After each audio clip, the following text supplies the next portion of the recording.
trying to do this a couple of times a year now because it's important to continuously train, as you know, on certain things, especially on Airway, because we've come a long ways and we're doing so much advanced stuff now here at Community that we can never get complacent with training. And I know I speak for Zach and Tate that have worked very hard to try to get people up to speed and try to get people to continuously train and review things and go over things. Again, this advanced airway stuff around the country is still very controversial.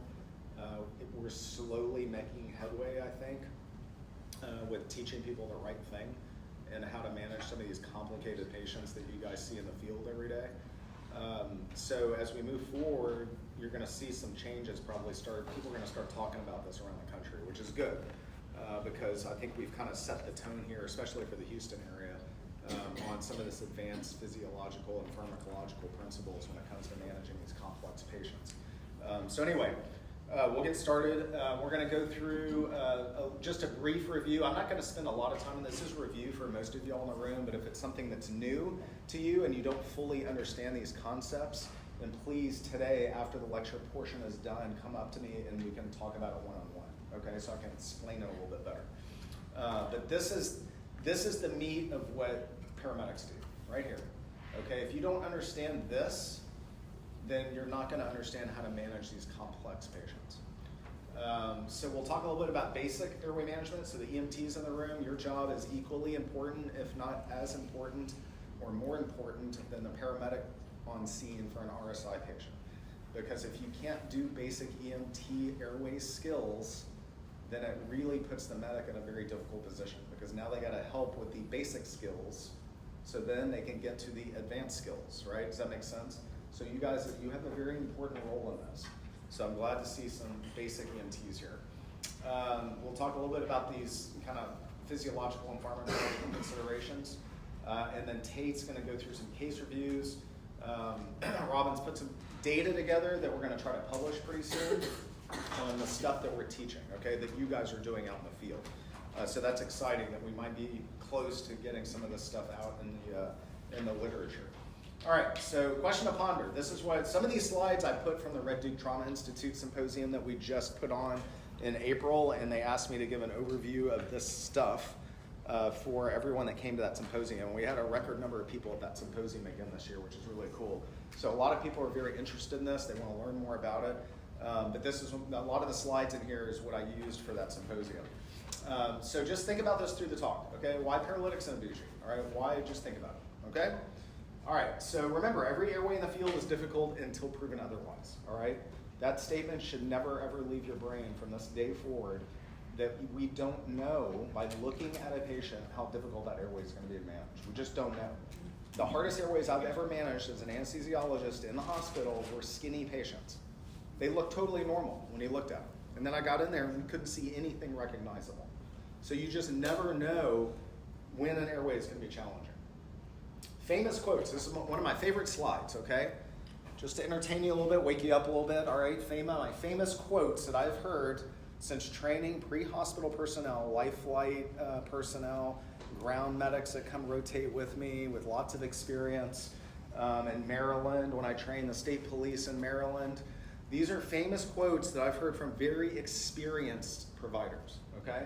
I always use a straight Miller blade. Great, good for you. I was taught to preload the bougie. I only use a bougie if it's a difficult airway. I can't remember the last time I used a bougie. And one of my two favorites, I've never missed a tube. Well, how many have you done? Because I miss tubes and I've been doing this for like 20 years as a professional. Using a video laryngoscope is cheating. I'm not kidding you. These are real things that they've told me in the operating room when I've trained medics. Scary. This stuff is all over the country, this stuff. And people believe this stuff, right? This is how people think when they get up and go to work every day. So I told the crowd, I said, if it's my airway here in Houston you're dealing with, cheat all day long. Please, cheat. Use the bougie, use the video scope, do everything you can. Use paralytics, do everything you can for first pass success, okay? All right, physiology of intubation, right? So your goals, type of injury. Is it shock? Are they septic? Are they a stroke and they're clenched? Are they a hemorrhaging trauma patient? Okay, so what's the deal? Why do we need to manage their airway? How much reserve do they have? What does reserve mean? EMTs. In the EMTs in the room, what does reserve mean? What do you think? How much what? Yeah, how much O2 they have in their system, right? So oxygenation is one of them. So their pulmonary reserve. What is their pulmonary reserve? Meaning, what is their lung reserve? How long can they go with being apneic, right? Not breathing, right? Before they start desaturating, right? What's the other reserve we need to worry about besides pulmonary? The other big one goes along with the lungs. No, it goes along with the lungs. So we're not talking about lungs anymore. Or heart, right? So we got to circulate that blood and oxygen somehow, right? So your two big things, pulmonary and cardio. Okay, those are the reserves. So how well does our heart work, right? And we see that. So one of the problems with giving a high dose of ketamine to a patient, we're going to RSI or DSI, is ketamine, and we'll talk about this a little more in a couple minutes, is a myocardial depressant drug. What does that mean? That means if we give a big dose, 100 milligrams to grandma, who needs an airway, and she has CHF and an ejection fraction, which is how much blood she pumps out with every heartbeat, that's very low, and we give a big dose of a cardio-depressing drug, what do you think is going to happen? Out come the pressors, right? Because now we might be doing chest compressions. Okay? So how much reserve do they have? Intrathoracic pressure, negative, positive, right? What's the difference? What are you doing right now? If I hit someone with the laser pointer, I apologize. Hit you in the eyeball. I'm a professor. I'm getting older. You know, might get somebody, so I'm sorry. So what happens? Negative pressure. Negative pressure right now. While you're sitting here breathing, you are negative inspiratory pressure, drawing air into the lungs with your diaphragm and your intercostal muscles, right? When you guys take an ambu bag out, though, and start assisting people, what are you doing? Positive pressure ventilation, right? So what do you think positive pressure ventilation does to the blood flow coming back to the heart? Decreases. It might decrease it if we get too aggressive, right? So that's something we have to always be, thinking about. You control their physiology once you take over their airway, okay? You control their physiology now. You control their oxygenation, their ventilation of CO2. What's the difference between oxygenation and ventilation? EMTs? Ventilation is just the action of air. Yes, moving air in and out. And what does it do when it moves air out when you exhale? What are you getting rid of?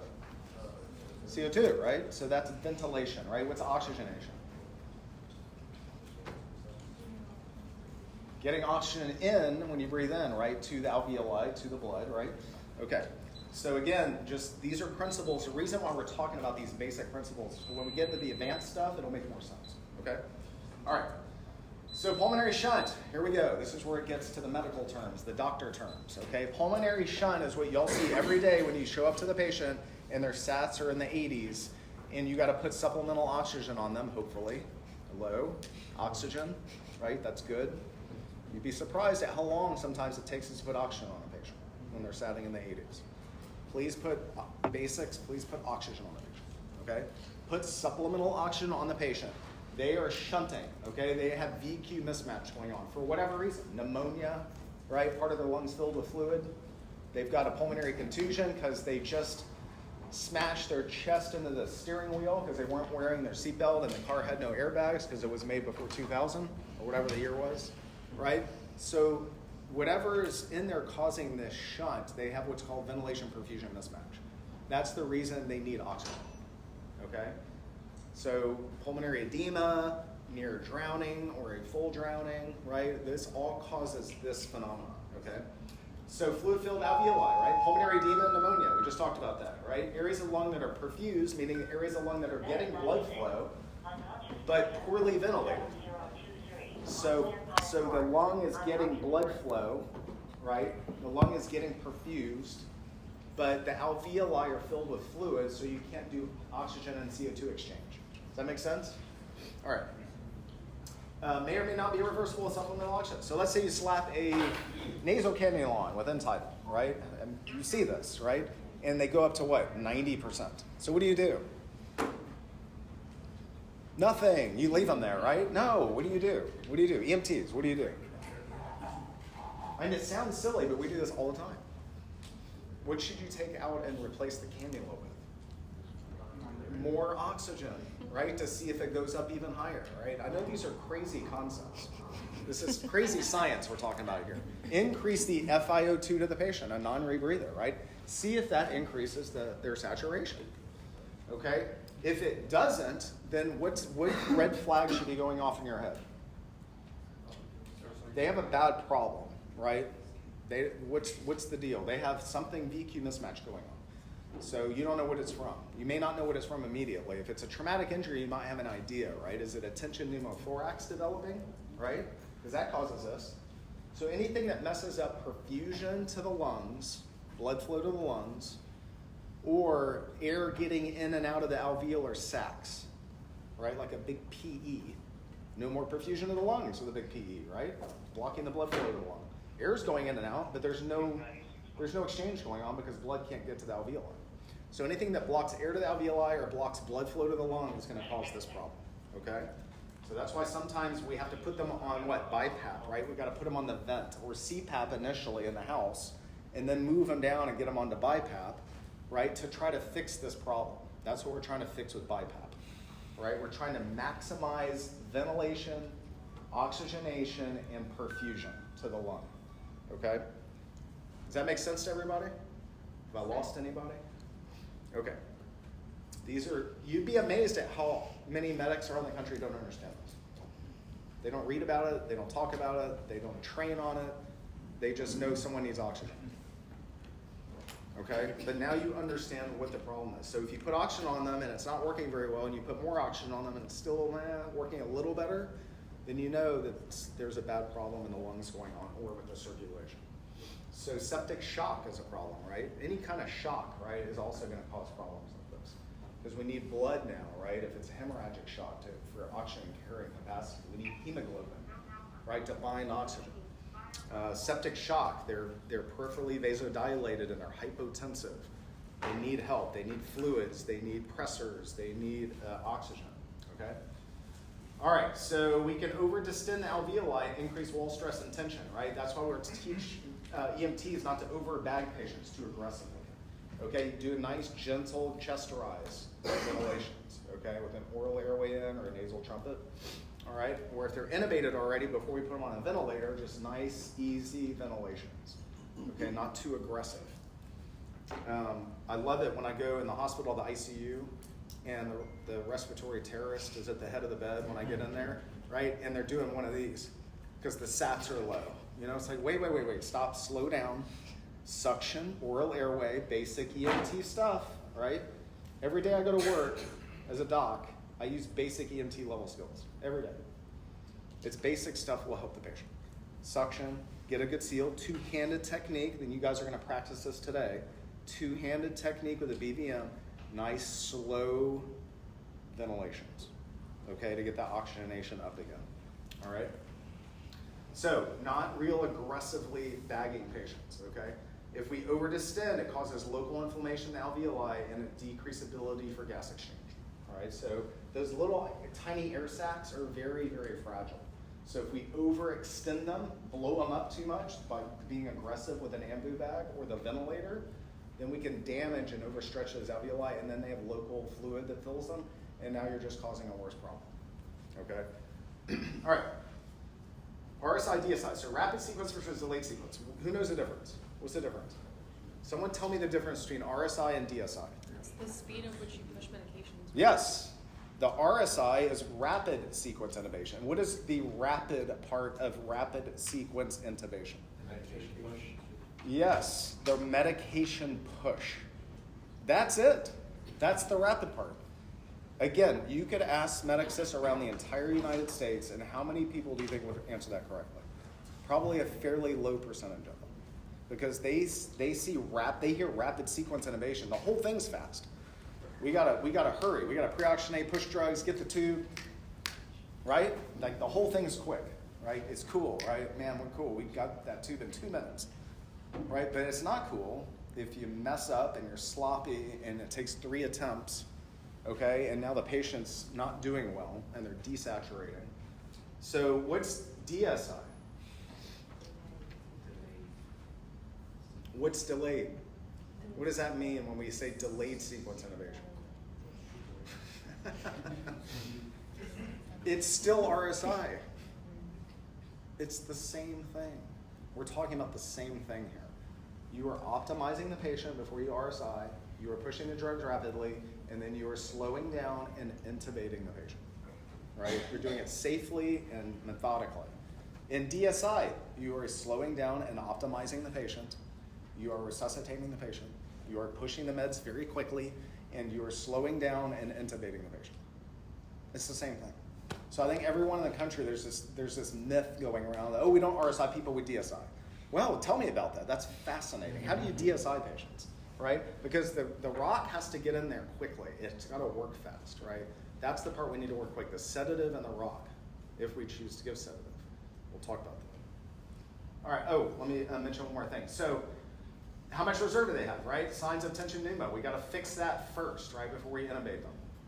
And drug choices and doses, right? We've spent a lot of time training everybody about this. Which drugs and which doses are we using? Volume resuscitation. Do they need a fluid bolus? Do they need blood first? And then physiological management after we get the intubation done, right? This is where our hemisphere comes in, okay? Just to remind everybody, we bought one of these. We have it. It is on Supervisor 90.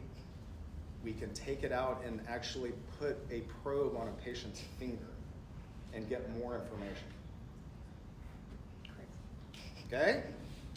All right, so please, on these sick patients, please take out, remind supervisor, well, we shouldn't have to remind the supervisor, but the supervisor gets on scene and may get busy quick, right? That's where the basic EMTs that are on the ambulance, right?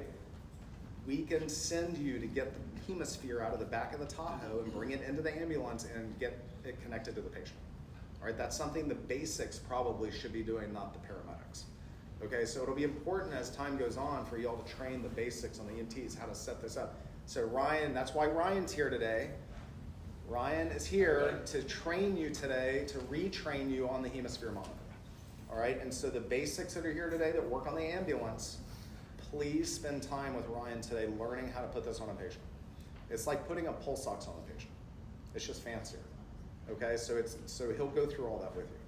But I want, moving forward, I want you guys to put this on these sick patients because we have to collect data. And if we don't have the data, no one in the country is going to care that we're doing this here in Houston because we can't show them any data that we're using and it's actually helping the medics make decisions. Okay? So I wanted to be very clear about that today. Please use, it's the reason we've spent $60,000 or whatever we spent on this thing. It's the reason we spent that money is so we can actually use this to help patients. All right, we use it in the hospital. Okay, so optimizing, supplemental oxygen, we talked about that. Pre-oxygenation, washing out nitrogen. We're gonna position them if we need to. We're gonna have our monitors on, right? Fluid bolus, blood, do they need push dose pressor first, right? Are they already soft? Their blood pressure a little low, so let's optimize that before we push ketamine and rock or just rock, okay? Depending on the situation. And why is preload important? EMTs understand what preload means? What does preload mean to you? Yes, perfect, exactly. The blood that goes back to the right atrium, to the right ventricle, right, through the heart, to the lungs, back to the left side of the heart, where it ejects to the rest of the body. That's preload. So if that preload drops, right, if it drops because you're bleeding, or you're septic, and you're vasodilated, right, or your burns, or whatever it is, if that preload drops, then our blood pressure drops, all right, and we have to fix that with volume and push dose pressors. All right. There's our hemisphere monitor. That's what it looks like. So for those of you that haven't seen it yet before, you're going to. Beat to beat blood pressure, just like we put it, if I put an invasive arterial line in a patient at the hospital, I get continuous beat to beat hemodynamic blood pressures monitoring, and that's what we want. That's the goal here, except we can do it with a clear sight finger probe, like a pulse ox.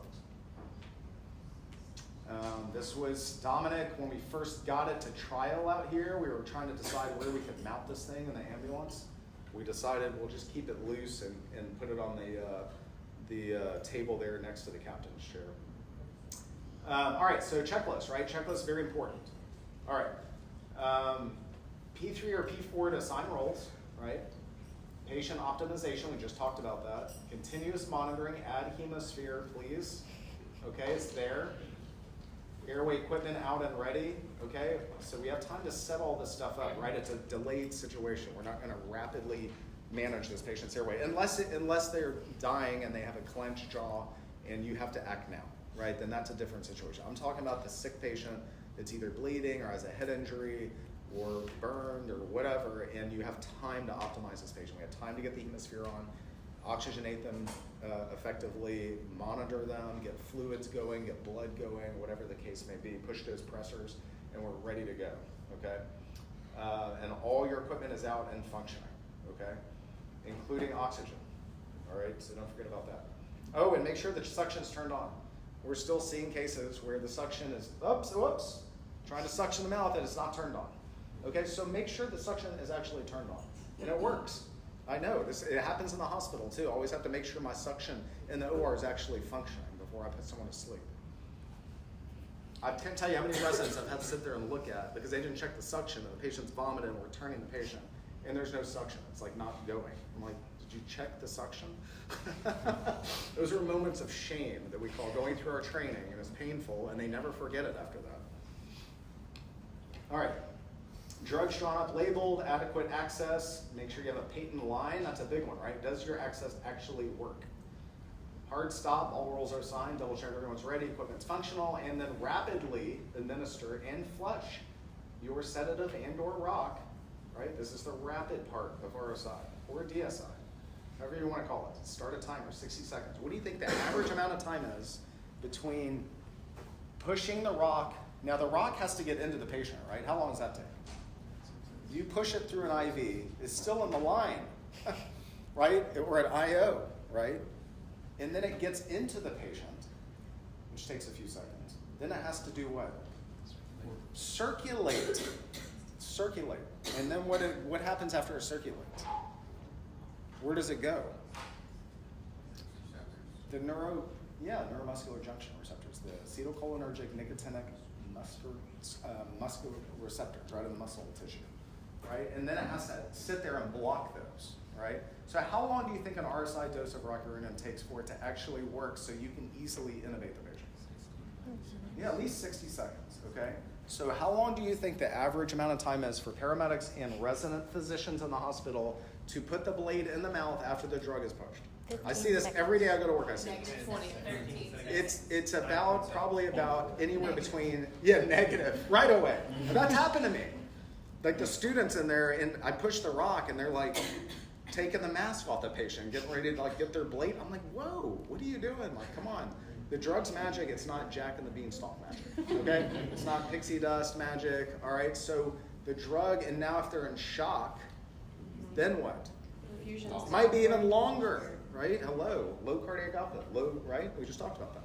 So if they are hypotensive and 80 years old, right, and they're septic, how long is that rock going to take? It's going to take some time. So please wait for the drug to work. You got to wait for the drug to work. I think we get ourselves in trouble sometimes because they said, oh, it's kind of hard on the first try. And then it got easier, magic. Okay, so because the drug actually functioned, okay, and did its job. If the drug doesn't work, what happens? We've had cases where it doesn't work still. We wait and it's still not working. So what do? We redose it, right? You can redose rock all day long. We have bad batches of rock. It happens. It denatures. When it's not in the refrigerator, it starts denaturing. So we can have bad drug, okay? So first thing you want to do is make sure the line you push it through is actually working. That would be nice. Make sure the line actually works if it's IO or IV. But if the drug doesn't work and you're still having trouble, push another 100. Get another get a different drug, preferably from another bag or something if you can. But get a different drug, a different lot of drug, and push that, okay? Because we've had that happen a couple of times recently. Okay, checklist. Formal laryngoscopy, suction as needed. Place the bougie first, leave the blade in place. We still have people that want to pull the blade out. It still happens. Still happens. Please make sure you leave the blade in and lift and you see everything so it goes over the bougie. You can see it go through the airway. All right, and your assistant loads the ETT over the bougie. All hands off the bougie during the intubation, please, right? We don't hang on to the end of the bougie. It's tempting for people to want to do that. I don't know what it is. The end of a bougie attracts more hands. I just don't get it. Everyone wants to hold, in the hospital, the OR, they do the same thing. I'm like, no one needs to hold this thing and flap around all day long. But it's like it just sucks people in. Like, I got to hold it. It's like stabilizing it, you know? It makes it easier for you to intubate if I hold the end of it, right? That should not be the case. People will pull back on the bougie. EMTs, you need to learn this. If the medic says, load the endotracheal tube for me, let go of the bougie once you get that tube on, okay? Get it down to their hands by the mouth and then let go. People will pull back on it, not even know they're pulling back on the bougie. And you can pop that thing out of the cords as the medic's pushing the tube down. So it's dangerous. All right, so that's clear. Airway operator removes no bougie because they can get hung up, right? So you gotta hold your tube and pull it out yourself. That's the safest way to do it. And then check your depth, right? Average female 20 or 21. Medics love to leave tubes hugged deep, right? Because we were taught in paramedic school, once that tube's in, never pull back on it, ever. They're a little better now because the right main stem, you still gotta check bilateral breath sounds and all that. But people in the field a lot of times don't want to pull the tube back, right? It's safe to pull the tube back. It's okay. If it's buried deep to 25, pull it back a little bit, okay? We right main stem a lot of patients in the field. Confirm and then cycle blood pressure without delay. Now, if we have the hemisphere on, guess what? We don't have to remember to cycle the blood pressure. It's already doing it for you, okay? So that's the great thing about the hemisphere. You like that? It's true. I mean, right? It's still going, right? You have continuous blood pressure. That's what we want to see. That's why this monitor is critically important for RSI and DSI situations. All right, and the security tube, okay? And then have your push dose pressures ready to go. All right, so you're optimizing, you're double checking, all the stuff that we just talked about, right? Agree on the drug plan, okay? Whether they need sedative, whether that's Versed and fentanyl for like a stroke patient that's hypertensive, right? Or ketamine otherwise, or a shock dose ketamine if they're a little soft on their pressure, but they're still looking at you and still kind of following commands, but they're getting septic or whatever, right? So you're gonna do shock dose, okay, and then rock, or just rock. If they're totally out of it, basically comatose, moaning, won't follow any commands, very hypotensive, right? They're not gonna have a recall of all this stuff that you do, okay? That's my daughter. Okay, I did not train her. It's probably in her blood, maybe a little bit, to do some of this stuff. But my wife took this picture. She wanted my bag of stuff I train people with in the back of my Tahoe, and she wanted it before I went to work, and I gave it to her one morning. I went to work. My wife sent this to me like 3 hours later, and she had set her doll up in her room doing good technique with a bougie ready to go right next to her, and she has minimal, if no training whatsoever, okay? So if she can do this, I'm sure you guys can figure out how to do this, okay? Here's our checklist. You guys should be familiar with this, right? You guys put a good checklist together. Please follow it. The FAA mandates checklist in aviation. Why? So all the people don't die on the airplane going from point A to point B, right? Well, our patient dies on our ambulance, right, a lot if we don't follow and we cut corners. Right? So they've never mandated checklist in healthcare. It's kind of shocking. The only one they've mandated for us is the OR timeout. So we don't cut the wrong arm off, right? Like things like that have happened. So the timeout we do in the OR is really one that they have mandated. But I think checklists in healthcare are going to become more and more popular. Because if we cut corners on any of this stuff, guess what happens? We set ourselves up for failure. Okay, so please follow your checklist. Please talk to each other when you're on scene. Get a plan together, and then make sure, you know, that's where the EMTs can be very helpful. You guys can be reading over this checklist and making sure the medics are doing all these things. And if they look like they're skipping a step, call them out on it. Okay, that's the expectation. Wait 60 seconds, we did all that. Slow deliver laryngoscopy, slow down. This is the slow part of the procedure again, right? The rapid part was the drugs.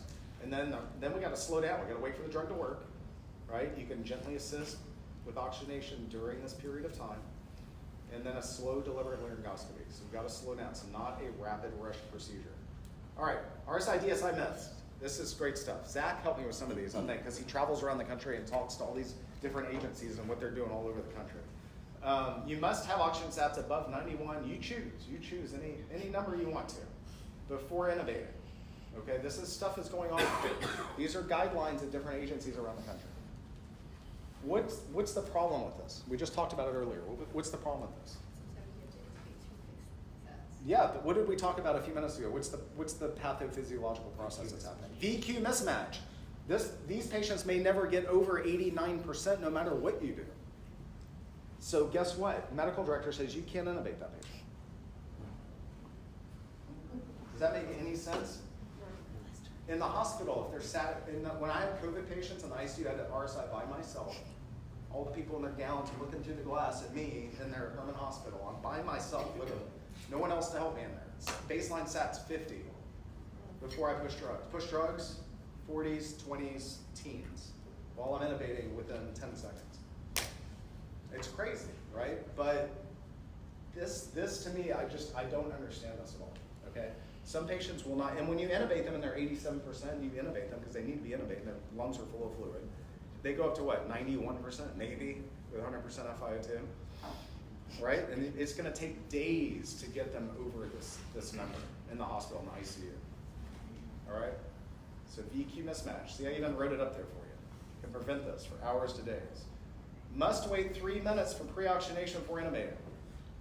I don't know where this 3 minutes came from. It's probably in some textbook somewhere. I don't know.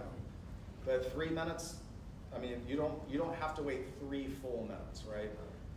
If you give someone vital capacity, like deep inspiration, exhalation, vital capacity breaths, if you do that 5 times, you will denitrate your lungs and completely replace it with oxygen. Okay? So you don't have to wait 3 full minutes. You just need to pre-oxygenate them. Must wait 3 minutes after ketamine before pushing rock. These are guidelines that are out there. What do y'all think about that one? Half-life of ketamine is short anyway. What's that? Half-life of ketamine is so short anyway. Ketamine works way faster than rock does. It's a sedative. It gets the receptors faster, it works faster. Rock is much slower. So if anything, they should have put wait 3 minutes after a rock is pushed. Right? I mean, that would make more sense to me. All right. The entire procedure is rapid sequence. People out there think that this is true. Sedative only intubation works just as well. Let's just give high dose. We can avoid paralytics by just doing high dose ketamine. That sounds like a great idea, right? How much are they giving? I have no idea. 4 per kilo? Like, I don't know, right? They're doing this out there. The medical directors, let's just take paralytics away from the medics and do high dose sedatives. I'd love to see the hemodynamics of those charts. All right, but this, you need to know this is what's going on around the country, and this is why RSI has failed around the country. All right, pearls of wisdom: optimize, double check every your rolls, double check equipment out, ready to go. It's functional. Drug selection, doses, agree on a plan, and immediate blood pressure. If you don't have the hemisphere on the patient, get an immediate blood pressure, and then, but please try to use the hemisphere when the supervisor gets to the scene. So conclusions: have a plan and route, right? Designate roles on scene. Have your checklist out, like the pilots, right? Have your checklist. Someone should be kind of looking at that checklist on the back of the wall of the ambulance. Glance at it. Make sure you guys are doing it. Reassess, continuously reassess and monitor the patient, okay? And that's it. That's all I got. Just in time, just in time. So that's what I got. We're going to do some cases now. We're going to go over some case reviews. That wasn't bad, like 30 minutes, right? All right, so we're going to do some case reviews now and talk through some cases that we've had recently. Any questions on what I just covered? I try to keep it short and sweet. Okay, a quick review on physiology and the pharmacology. We'll talk through the cases. I think we've done a good job at getting away from these clinch stroke patients that need to be intubated from using ketamine, right? Make sure we're doing Versed and fentanyl on those patients that are hypertensive, right? Because ketamine can make you even more hypertensive. So let's shy away from ketamine. If it's a known CHF patient, right? Known CHFer, bad heart, stents, probably has a low EF, right? Maybe not use ketamine on that patient, right? Think about using maybe just a little Versed and a little fentanyl, okay? So just those are things I wanted to reiterate.